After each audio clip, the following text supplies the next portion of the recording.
Right. Multiple church sites, but I'm just hoping that they'll do that. I really actually like the actor that they're casting for Snape, which is even more unfortunate. He was in Hamlet. I think he's the first Black. Okay. Like 2016. He's a fantastic actor. Who did I didn't see who they picked for. Let me see. It's for Snape and Harry Potter. I forget. Oh, Papa's. Yeah, okay. Interesting. For somebody who's probably kind of normal. Yeah. Yeah, I'm not sure. We'll see, I guess. We'll see. Okay. All right.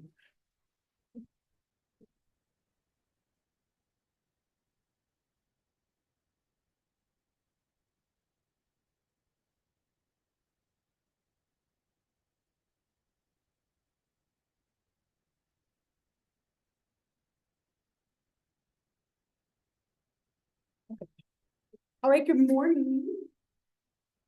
I wrote this up here just to remind you, remember the second homework assignment is due by tonight. A bunch of you have already turned it in, which is fantastic. But I wrote it up there just to remind you, don't forget, we're 25 points, so you want to make sure you get those points.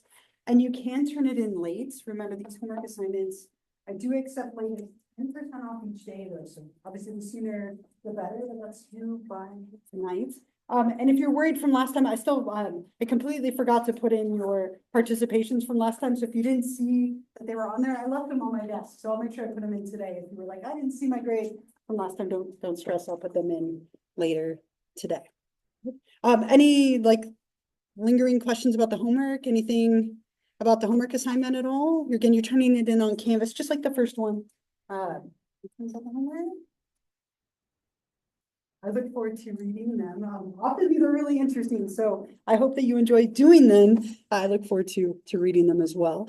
And I was looking at our schedule and just kind of in the interest of time, I want to kind of leave the last couple of slides for you so we can go to the next unit. I just don't want to fall behind as we still have a lot of topics to go. So kind of look over, we spent a lot of time last time talking about like those different birth control methods. And I was so excited, random things that are exciting. I went to the health center because I had to do a TB screening and they gave me new condoms and new female condoms and new dental things. They're like, here, take all this. And so like my kid is so now updated. Now all my condoms are not expired. Very exciting. So that 2014 condom has been replaced with a brand new one that expires in 2 years. So very exciting. My daughter was like mortified. She's like, why are you taking those? And like, they're giving them to me. So I walked out of there TB free and with dental dams and condoms and things. And my poor daughter was just like, I don't know you.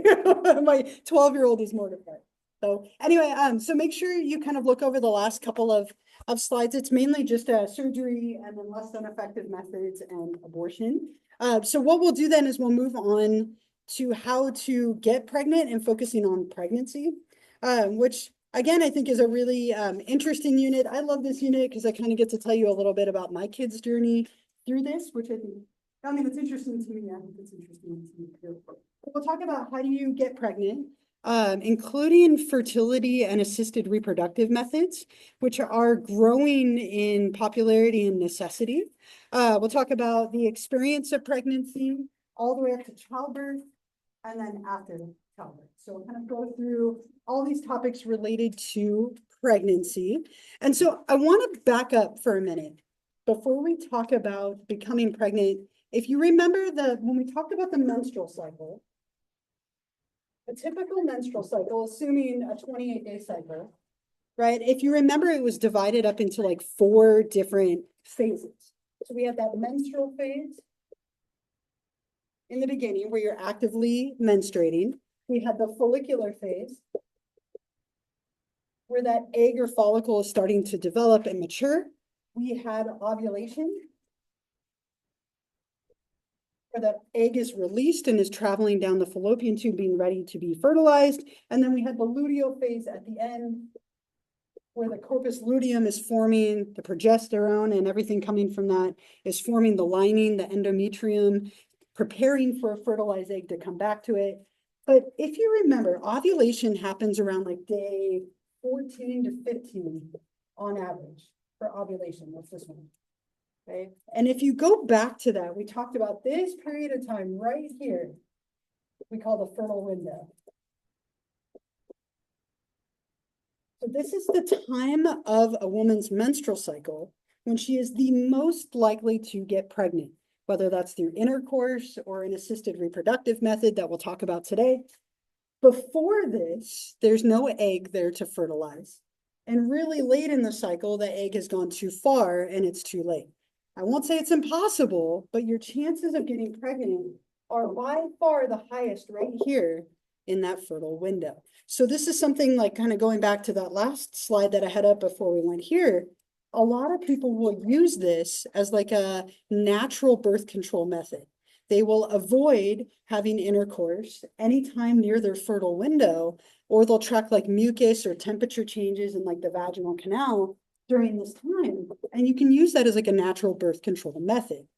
Now, in this chapter, we're focusing on getting pregnant, right? So shifting from avoiding it to getting it. So here, if you were trying to get pregnant, you would want to have intercourse or introduce sperm into your tract right around this time, right after ovulation. Okay, so just kind of a quick reminder of this period of time, right, or this menstrual cycle that plays a big role in helping us to avoid getting pregnant or get pregnant, depending on our goal.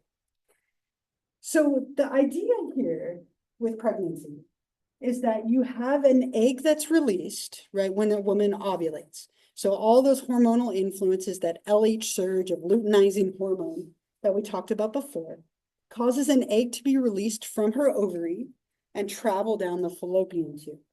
Now, assuming that sperm was introduced either through intercourse or an assisted reproductive method, when a sperm cell and an egg cell meet, that we call fertilization. Okay, so when that happens, that's called fertilization. Is a woman pregnant yet? 50-50 chance. Right? No, right? No, they're not. Okay, so fertilization is when a single sperm cell from a male penetrates the outer coating of an egg cell, and now we have a brand new cell that has been created and fertilization has occurred. But in order for pregnancy to happen, that fertilized egg has to implant into the uterine wall. Once that egg has implanted into the wall of the uterus, it starts sending out signals to the body to maintain that lining, to no longer have another menstrual cycle. And at that point, when it has implanted, a woman is pregnant. Okay, so a couple of things having to happen. You have to have egg and sperm meet. That egg has to travel down. It has to implant into the uterine wall. And at that point, a woman becomes pregnant. Now, it is quite a journey for all of those sperm. I found this YouTube video and it made me feel bad for the sperm a little bit. It was like this epic journey of all these sad sperm that die. And so that's kind of the tone of it, but I thought it was such a great animation of what this looks like, of that whole process of sperm being introduced into the vaginal canal, swimming up, trying to find the egg, trying to fertilize the egg. So I'll play it for you. I thought it's very like dramatic and epic and a little sad, but sad for the sperm. But again, millions and millions of sperm, so we don't have to feel too sad. Okay, so let me play this for you. Let me just pause this here. Okay, so this is a portrayal of kind of this process that's happening here, where the sperm are traveling all the way up through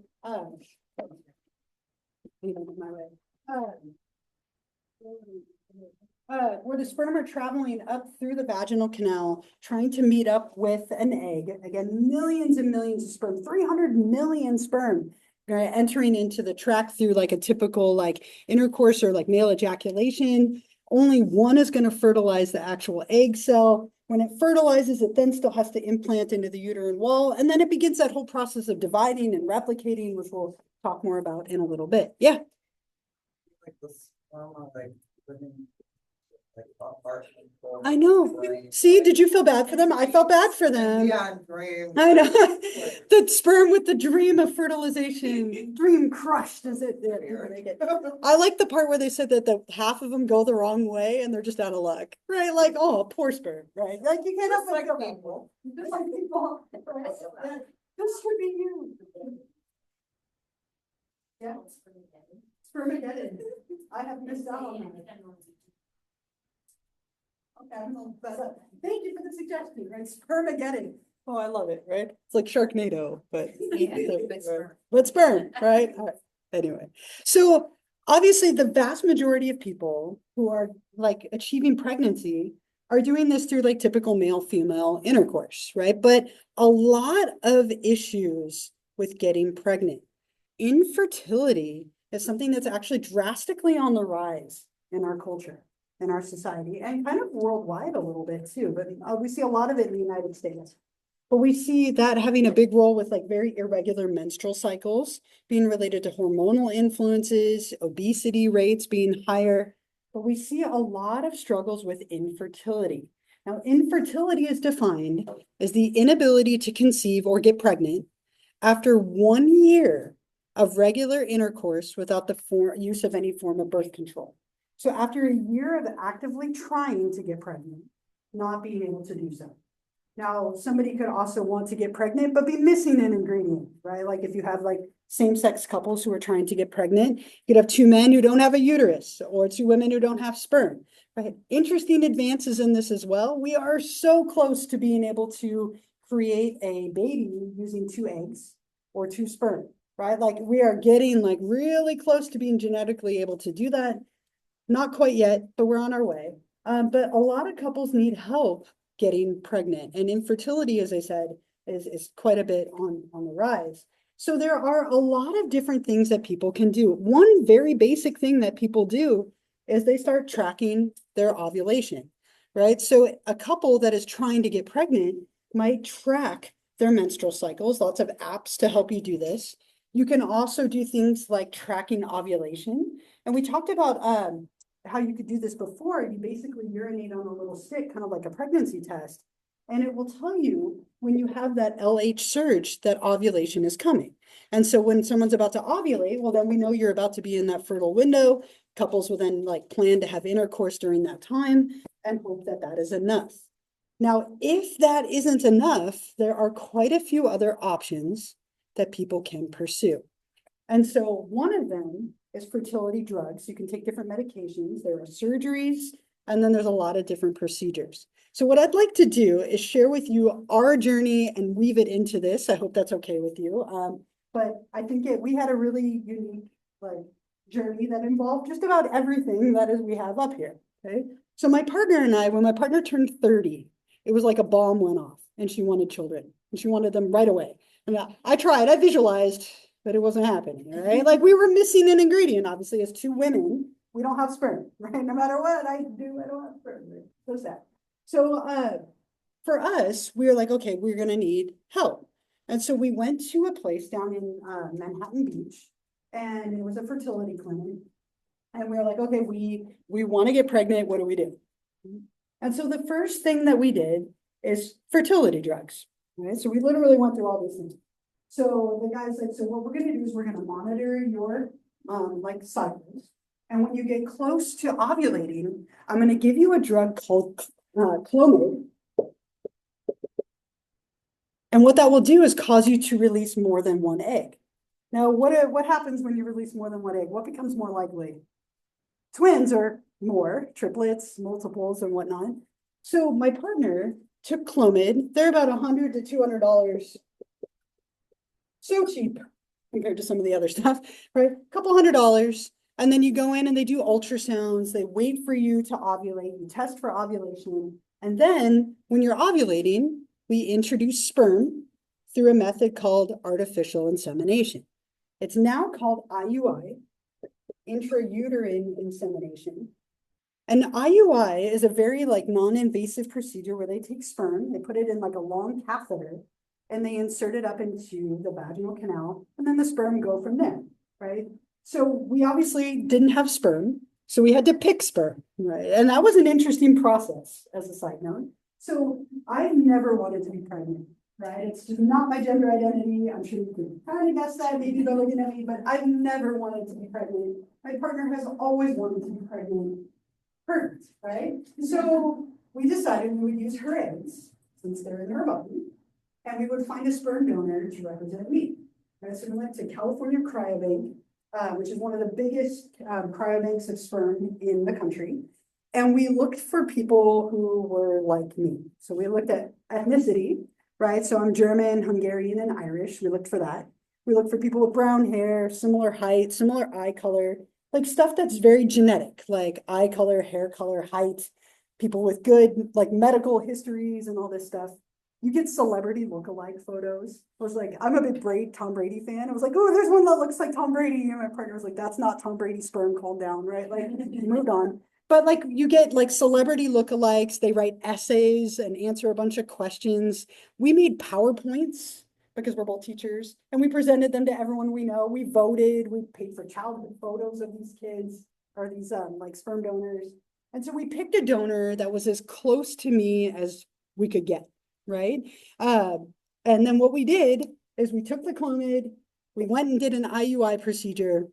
We did this 3 times and had no luck. Okay, so a typical IUI procedure costs $3,000. Okay, so we did this 3 times, plus the medication each time, plus the scans. So after 3 attempts, we were already at about like $10,000. Okay, no babies, nothing so far. So at this point, what we did is I hated this guy, by the way. Like this guy that we were going to in Manhattan Beach was like homophobic, super rude. He told my partner she wasn't getting pregnant because she was too fat. I wanted to hit him, right? So she like lost like 30 pounds. It had nothing to do with her weight at all. That's not a factor. He was just an asshole, right? Sorry, true. But he was rude. He wouldn't even look at me. He wouldn't acknowledge me. He was rude to her. The only reason we kept going there's a Susie Cakes right next to it. And I like that. I got cupcakes every time, right? Like, I'm like, well, we'll give it one more try. Maybe you'll need more cupcakes, right? So we did this, took us like a year of going like $10,000, tracking cycles, losing weight, doing Clomid, doing artificial insemination, no luck. Okay? So I decided I wanted to go somewhere else. Best decision I maybe have ever made. So we went to a place here in Thousand Oaks. We have one of the top 5 in the world places in Thousand Oaks. And so Fertility and Surgical Associates, kind of near the mall over there, really, really different experience. We walk in and this guy, Dr. Kumar, I'll remember him forever, nicest guy. And he was like, I'll get you pregnant, don't worry. Who do you think you are? It's like, wait a minute, wait, like, what do you mean by that, right? And so he's like, I want to back up. Like, let's see what's going on. Maybe there's a reason why what we're doing, the IUI, isn't working. So we had my partner go for a scan. The scan, oh my God, the scan was like $4,000, completely not covered by insurance. And so what it does is it looks at your fallopian tubes and ovaries to see if there's any scarring, blockages, damage, anything that would make this not possible. Turns out both of my partner's fallopian tubes were completely closed, scarred. She was never, ever, ever going to get pregnant through IUI because by being scarred and closed, which just can happen over time, it can be for a million reasons, they're basically blocked. And so what that means is the egg and sperm will never meet in like the fallopian tube. So my partner had to have surgery, right? Literally all of it here, right? Surgery not covered by insurance because us wanting to get pregnant, elective procedure, like this was not like medically necessary. It was cheaper than the scan though. It was $3,000, $3,200, right? So that was the surgery. Our kids were wanted. Are you getting this like note here? Okay. I'm glad Kaya's not here for this one because she'd probably be like, oh, I'm so expensive, right? She's worth every penny. The one who was here last time, worth every penny. The other ones we overpaid. Okay, so surgery, like had her fallopian tubes completely severed and tied off. What that means is IUI and artificial insemination is no longer an option. Okay, so when they do this, they put a small catheter up and then the sperm swim the rest of the way. There's nowhere for them to swim now because we have closed off her fallopian tubes. As a side note, stereotype, really common stereotype of artificial insemination or IUI is the turkey baster. I borrowed this. I was told if I want Thanksgiving dinner that I better bring it back. So I will bring it back, right? Lots of time. Okay, this is a turkey baster, okay? I'm like, oh, so many turkeys. It's like, oh, Thanksgiving. So think about the typical male ejaculate, okay? Not that you maybe want to think about that, but think about it. It's the size of a teaspoon, okay? That would be like this. Okay, that would fall out, it would get lost. People don't use turkey basters, right, for like stuff like this, but it's the stereotype. And it's a common like lesbian stereotype, two lesbians with a turkey baster at home and some borrowed sperm, right? I didn't know this, but I learned that. There was a movie that highlighted this. I'll show it to you really quick, just a tiny clip. It was from a movie called The Switch. And it's all about like kind of assisted fertility in a very non-traditional way. Turkey baster, this huge thing to insert the sperm. It is a very small catheter, like she said, a medical device. But just kind of an interesting side note, that is a very common stereotype. Where'd it go? Too many buttons. Okay, there we go. Right, so slide one here, right? So we, at this point, $17,200-ish, right? A lot of money. Again, no babies, nothing has happened yet. We've had surgery, we've done fertility drugs, 3 IUI attempts, and now IUI, intrauterine insemination, no longer an option, okay? So at this point, you get to move up to the big guns, IVF. In vitro fertilization is a very, very commonly used technique, very expensive, much more involved than you would get with IUI. IUI, like inserted into the vaginal canal. IVF is a long process, and I'll tell you more about it. A single round of IVF costs $9,000 to $12,000 per try, okay? Not covered by insurance at all. We did quite a few rounds of IVF, I'm sad to say. So we're at this new doctor, Dr. Kumar, right? And we had surgery, my partner healed, we have the sperm had picked out from previously, the donor to represent me. So we get ready, we try a round of IVF. So still using my partner, still using the sperm to represent me. With IVF, what you do is you inject somebody with hormones every single day for a month to grow eggs. Right in the stomach, right in the hip, right in the like fleshy, nice fatty part on the back right here, right? So every single day I had to inject my partner with hormones, and then you grow a bunch of eggs. Right before you ovulate, you then surgically remove the eggs. Okay, so my partner grew like 5 or 6 eggs in this one round.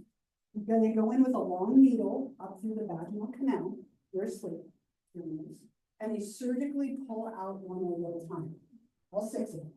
And then what they do is they put them in a little petri dish, and they put the sperm in the petri dish, and the sperm and egg will meet artificially in this way, and you get a little fertilized egg. So of the 6 eggs that we had and all the sperm, we ended up with 6 blastocysts, 6 little potential babies. And we took 2 of them, and they then inject them into that woman using another like catheter, right? That goes farther up into the cervix, right? And so now you have a fertilized egg that you insert into the uterus, and all it has to do is implant into the uterine wall. Okay, so you skip all the steps with that. Again, IVF, you can write this, where did it go? IVF on average, $12,000 per try. Okay, so it's adding up, right? Doing some math in the background here. So we did 1 round of this with my partner's eggs, all that I just described, nothing, right? We were so frustrated at this point. It's been a year and a half. We've been, what are we up to now? Like, you know, thousands and thousands and thousands of dollars. He was like, let's try one more time. So we did it again. VF times 2, right? No luck. Seriously, at this point, we're like, we should just adopt, right? Like, it's not meant to be. But this guy, I loved this guy. He's such a good one. Dr. Kumar, right? He's like, give me 1 more try. I'll pay. I was like, are you serious? Like, $12,000. He's all like, I have the hormones. I'll pay for everything, except there was like one thing he couldn't cover. He's like, I will pay for it if you're open to something different. I was like, you're gonna need to explain, right? Like, what does something different mean? I'm like, I was nervous, right? He said, you guys have a unique opportunity with both women. And I was like, oh, yeah. I don't want to, like, that would honestly ruin our relationship. If my partner couldn't get pregnant and I could, like, it would be devastating. It would ruin me physically, emotionally. I never wanted that. And he's like, no. He's like, we're going to use your eggs, my eggs, right? He's like, so what I want to try is I want you, me, to grow eggs for a month. We'll surgically remove them, right? And my partner was like, I get to inject you every day for a month? Right, so he's like, so if you're willing to grow eggs, then we'll go through this whole process, we'll remove them from you, and then we'll put them into her, right? And he's like, you have a unique opportunity. Okay, all right, so we talked about it, we agreed to do it, then we had to go back to the drawing board and find a sperm donor to represent my partner. Okay, so back to PowerPoints, back to celebrity and baby lookalikes. We found somebody who was just as close to her as possible. And then I grew eggs and we used that sperm to then fertilize those eggs. I ended up having a hidden talent in life, right? I grew 52 eggs. Oh, wow. Who knew I had a talent for egg growing, right? So I was injected with hormones every single day for a month. This is the sacrifice that I tell my children. It was in October. I wasn't allowed to eat candy. Oh. Yeah, that was the sacrifice. Forget all the money. I couldn't have candy and all. But so every day injected, right? And then I go in for the surgical procedure, like 52 eggs. I got violently ill. I did something called hyperstimulation. I missed 3 weeks of school because I like the hormone crash that I experienced was crazy. And I like had like internal damage from having 52 eggs removed. I had so many, I don't know why I had so many eggs, right? I was happy to contribute, right? So at this point, right, last try that we had, thankfully, right, we take my eggs with the sperm donor to represent my partner, her eggs with the sperm donor to represent me. We put 2 of my eggs, fertilized with her sperm donor, 1 of hers, fertilized with mine, into her, pregnant, right? Finally, right? Okay, if we've been keeping track, I can tell you, in the very end, my daughter Kaya cost $52,000. That's how much Kaya costs, right? Again, worth everything. I love it. She's a, my dad too as well, but like we wanted her so bad, clearly, right? Like, and so at this point, what was the craziest thing of all of it is, well, so we actually had twins for a week, right? Because we put in 3, and he's like, your odds are high. And like, but it was some combination of my genetics and her genetics and my eggs and her eggs and all these sperm, right? And we ended up with Kaya. And so we were pregnant with 2. We found out on Monday that we had twins. By Wednesday, we were down to 1. Honestly, we were relieved at we were like, it's okay. And so 1 baby. But the wildest thing of it all is we have no idea, is Kaya genetically related to me or genetically related to my partner Leah?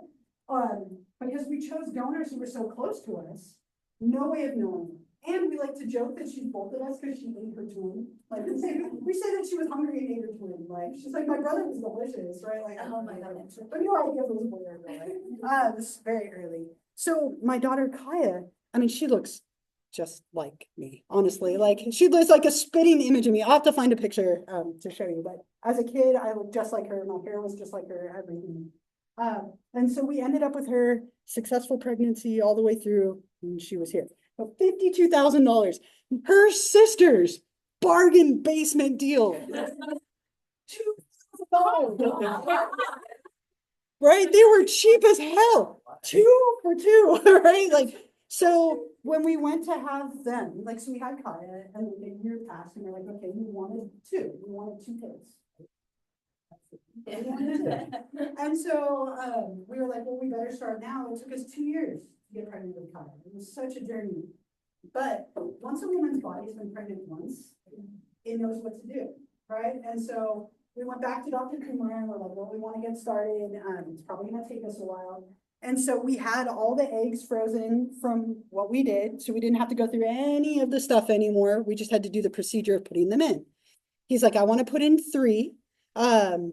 2 of mine and 1 of my partner's. My eggs were clearly stronger for whatever reason. They grade your eggs, by the way. As a side note, they give them a grade like F through A through F. I got A's, right? My partners were like B's and C's. So it's like the quality and the age of the egg. And so they used 2 of mine, 1 of hers. And he's like, there's a really high chance you have multiples. I need you to sign an agreement that if you have more than 2, we'll chemically reduce to 2. He didn't feel like it'd be safe for my partner to have more than two. She had a lot of issues during pregnancy, right? And so we went and did just the transplant, put three of them in, got pregnant right away, $2,000 cheap. Like cheap and easy, right? They were like completely easy, but we ended up with twins, right? Wildest thing, Paisley, very similar to Kaya, right? Emma, spitting image of my partner, Leah, right? And so what we think, not that it matters in the slightest, but like it looks like Kaya and Paisley. People often think they're twins. They're 2 years apart, so they're not, obviously. But biologically, they are probably related, and Emma is probably related to my partner. Wildest thing would be the most interesting psychology study. It will never happen. But Emma and Paisley are twins that aren't biologically related to us.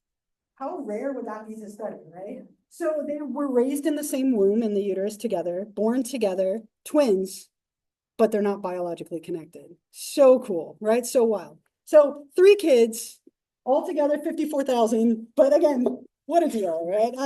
So somebody told me once you get what you pay for. I was like, no, I love them. They're amazing. But like, I mean, all together, that's what it cost us to do.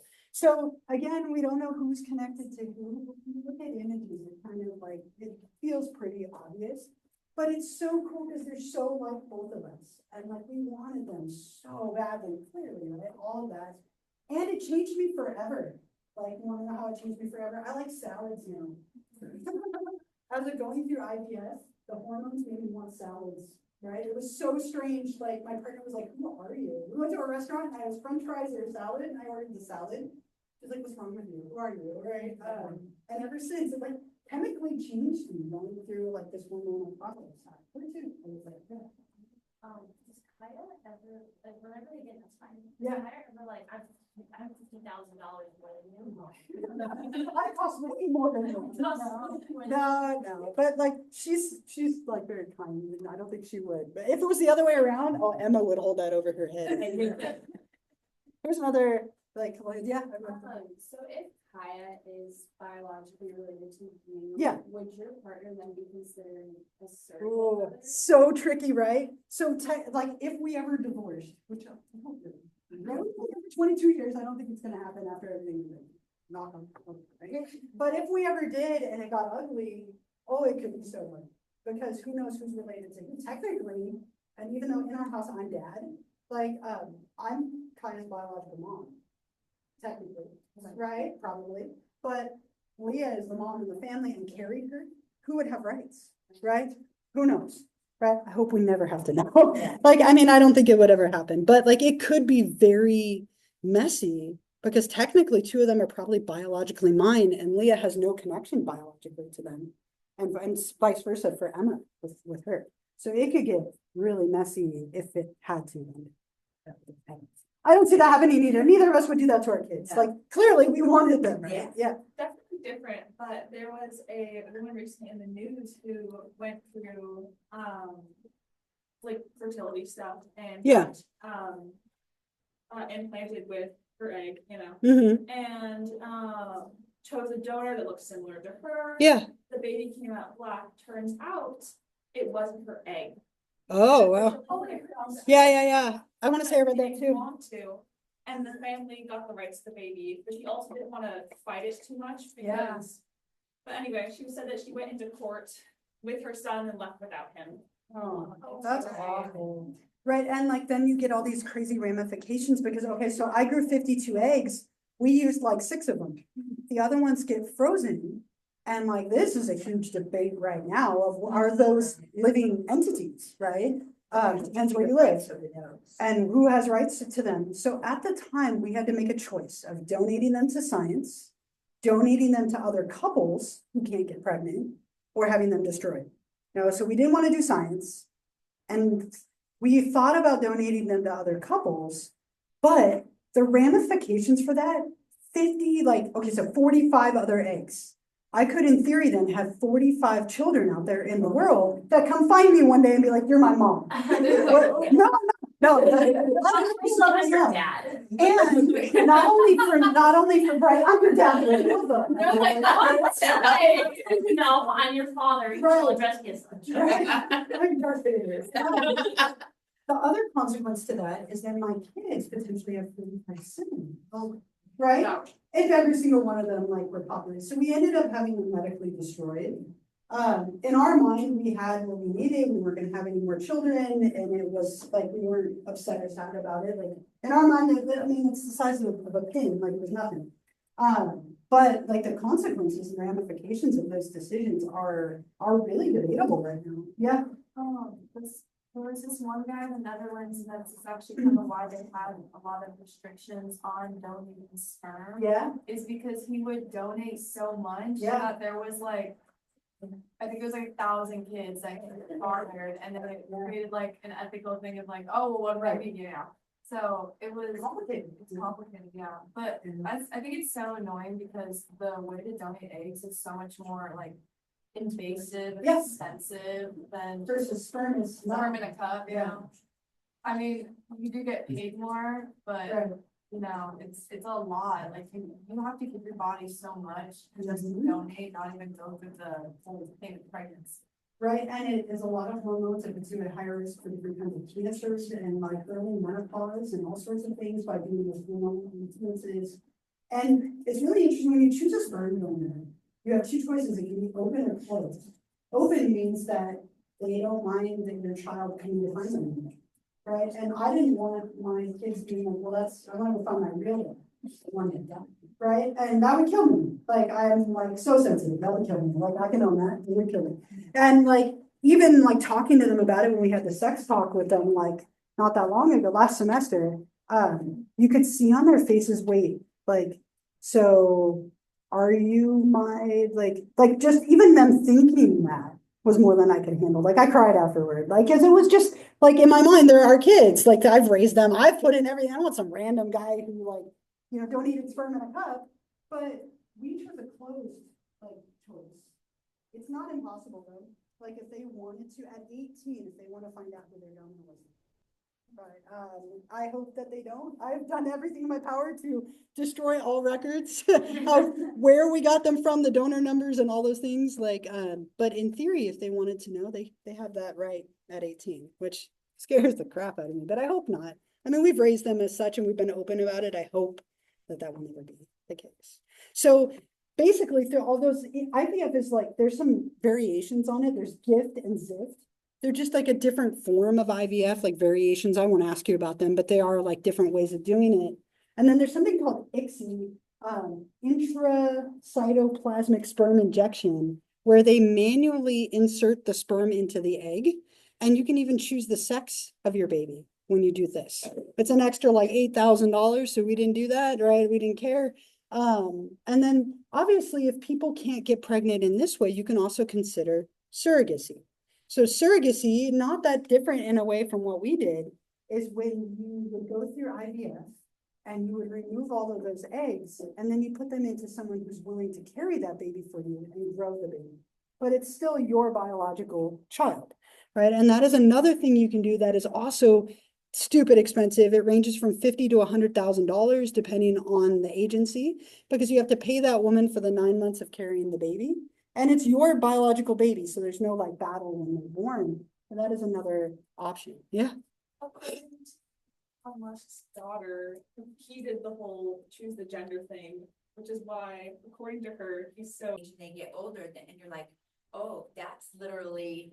Yeah. Nature, and then, oh my God, that's nurturing. Right. You know, and Yeah. I mean, you can see it kind of out, that's really. It's awesome. interesting, right? Yeah. It would make for such a good study, but Yeah, it won't happen, but it would. But it makes for a beautiful Mhm. life. Well, and because they're like, Kaya and I will have, like, we have like the same teeth. Like, we both have a gap between our teeth. She has braces. My parents didn't do braces. So we're getting her braces. We're fixing that. Like, we have the same like hair and complexion. We have the same medical issues. Like, it's kind of like genetically, like, clearly me. But it's so interesting because she's very similar to Leah as well. Because, I mean, she was raised like by her as well. So it's interesting the nature and nurture stuff. Yeah. Like, I don't know if you said this, but like maybe the development of the gender of the baby. No, not necessarily, right? So it's just causing the eggs to be grown and developed more. It doesn't necessarily. Yeah, the sperm has the SRY gene, like to determine like that whether it's male or female. And they can choose, you can screen for them now and choose, like what your sex will be.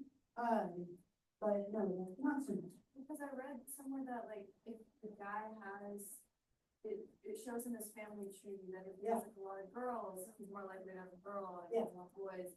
Did they talk about that when you were reading the? No, that would have been interesting to know too. We didn't care whether it was a boy or a girl. Like, when we had our ultrasound for the twins, I knew they were our last one. I was like, one's gotta be a boy, please. Like, I wanted a little boy. We had the name picked out, Colton, like, we're gonna be a little boy. Both girls, so all girls. We have girls all the way down to our cats, like all girls, right? It's all girl house. We have one boy cat. He's got a complex, right? I don't know.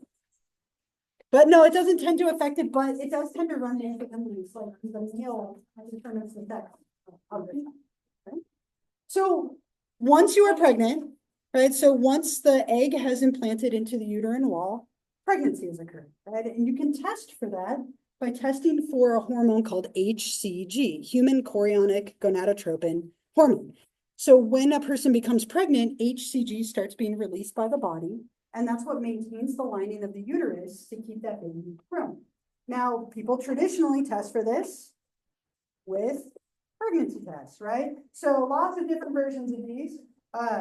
We have bought quite a few over our time. I just said the boxes, right? But lots of these, what you do is you urinate on one of these sticks and they tell you whether or not you have HCG in your system. If you have it in your system, pregnant, and then you go get a blood test to determine whether or not like you're actually pregnant. And then several weeks or so later, you might have like an ultrasound. Once you know that you're pregnant, you can calculate the due date of that baby. It's a complicated formula a little bit, right? And not everyone knows when these things happen. We knew down to the day because we had done it medically. But you subtract 3 months from the first day of your last menstrual period and then add 7 days, right? So it's this formula telling you on the estimated date that your baby will be born. Now I have a clip of pregnancy tests. She does a couple of things wrong. I just want to point them out. I think it's a good example. It's from the movie Juno, where she gets pregnant. Let me play this for you, and then we could talk. Not quite accurate in a couple of ways. So one thing that she does, she says she drank her weight in Sunny D, right? And she's taking that test like kind of like midday. You should do this first thing in the morning when your urine is the most concentrated. So literally the first thing, your first time having to go to the bathroom for the day, that's when you want to do this. So you do it first thing in the morning when you haven't had any fluid, so your urine is very concentrated. If it's really diluted, you're not going to get an accurate result. It also should be something that you do several weeks after like a missed menstrual cycle. It takes some time for HCG to develop in your system. And then when you go get the blood test, they can actually kind of have an estimate of whether it's one baby or more than one, based on the number that they have and the number of days. So I remember when we did our first test, my partner like woke up before me and I like fell out of bed. She like screamed it out. I was so excited. The second one, I was at school when we found out, and the fertility clinic called me and they're like, your HCG levels are through the roof. So I think you're having 2, maybe 3 children. I'm like, what? Right. So like sometimes they can tell just from that alone. But once we have that information, we calculate the due date based on the rule. And then you are pregnant and you progress from there. So again, first thing in the morning, concentrated urine, and a couple of weeks after a missed menstrual cycle. So once someone is pregnant, we then talk about prenatal development. NASI, pre-NASI means before birth. That's where prenatal comes from. And what we see during this period of time is that there's so much development and change that happens. Right, so we go from being a zygote, tiny little fertilized cell, to a blastocyst, to an embryo, to a fetus, right? So we kind of have different names throughout the process. A zygote is just a fertilized cell. So egg and sperm have met, creating a new cell that we call a zygote. We typically are a zygote for like 2 to 3 days, and that's it. Then after that, we become a blastocyst. And this is about 5 to 7 days. Right, and so a blastocyst has started to divide and replicate. It's starting to specialize and form. Then we're an embryo. And this is up to 3 months. An embryo is the first 3 months. And then after 3 months, we're a fetus. So this is the 3 to 9 month mark. Okay, so different progressions, different milestones during these different periods of time. Interesting, our body is designed in a really smart way, right? A lot of women, if they're not actively trying to get pregnant, might not know they're pregnant right away. Okay, and so they might still be ingesting things that are harmful to a baby, like alcohol and other things we'll talk about next time.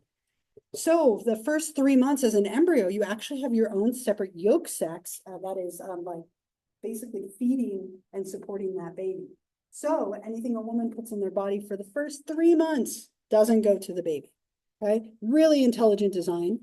But after 3 months, when it's a fetus, little bigger, body can't support it on its own, every single thing the woman puts in her system goes to that fetus, right? So then you have to be more careful. But an incredible amount of development. I found a little video. It's got a little nudity in it, right? As it shows her body like changing. The nudity is not the scary part, it's the salsa dancing that happens in the beginning. But I had to watch it, so I'm gonna make you watch it. So it's very brief, but they like salsa dance and then it shows her body. It's an animation, but it shows you this first like 3 months of that process of fertilization, implantation, and then starting to develop. Really like cool to watch. We look like a little, and that cell starts to divide and replicate, implants into the uterine wall. And you go through this progression of these different, titles that you have. One other side note, fetus is Latin for offspring or young one. That's where the term comes from. Young one or offspring, right, is the name for being a fetus. But we go through this rapid and like incredible amount of development. So in that first, we break it up into trimesters. And so each 13-week section is a trimester. All right, so we have semesters here, 2 semesters for a year, 3 trimesters. And you see an incredible amount of growth in these different trimesters that's occurring. In the first one, again, you're so small. But you have to like grow eventually up to about 3 inches or so by the time that you're done with that. You can hear the heartbeat right around like 6 weeks, 5 to 6 weeks or so on an ultrasound, which is a crazy thing to hear for the first time. In the second trimester, you tend to be able to distinguish sex on an ultrasound. The baby starts to move and you can feel the movements of the baby inside of you. They've opened their eyes, right? They're starting to develop and grow. And in the third trimester, it's like putting on that fat and like deposits, everything finishing. You can sometimes see the movement from the outside, like hands across the stomachs, kind of supernatural looking, or feet. And all of the kind of finishing effects are happening. And so just an incredible amount of growth over this time. Really cool. There's all these wonderful apps that will tell you like what to expect each week that are like free and you can download them on your phone. It'll tell you like the size, the milestones, what's going on. The size they always compare it to food, which I thought was fun. So you can see like at 4 weeks, that growing baby is the size of a poppy seed. Just so tiny at 4 weeks. And you can hear a heartbeat at like 5 weeks. An orange seed, and by the time they're born, we're looking at like cantaloupes and watermelons, right? Like just massive. But every week we took a picture with the fruit, which was kind of fun. And then I would eat the fruit. No, I'm just kidding. But every week we would do that. And then when we got pregnant, we put 2 raspberries on a plate and gave it to our in-laws to tell them we were pregnant. My father-in-law ate them both. We're like, you ate the children, right? But you can kind of see like the size each week that baby is growing inside of the uterus, right? So every week getting a little bit bigger and bigger and bigger. Most babies are born around like 37 weeks, about the size of a watermelon on average, right? Or 2 watermelons if there are 2 of them. All right, I think what I'll do, I'll stop here. And then next time what we'll do is we'll talk about like the experience of pregnancy, some of the things that happen in terms of like morning sickness and things along those lines. So I'll stop here for today. Don't forget about the homework assignment that's due by tonight. If you miss the deadline, you can still turn it in late, but try and get it in before the deadline. And then I will see you all on Monday. Have another wonderful weekend. I'll see you next week. All right.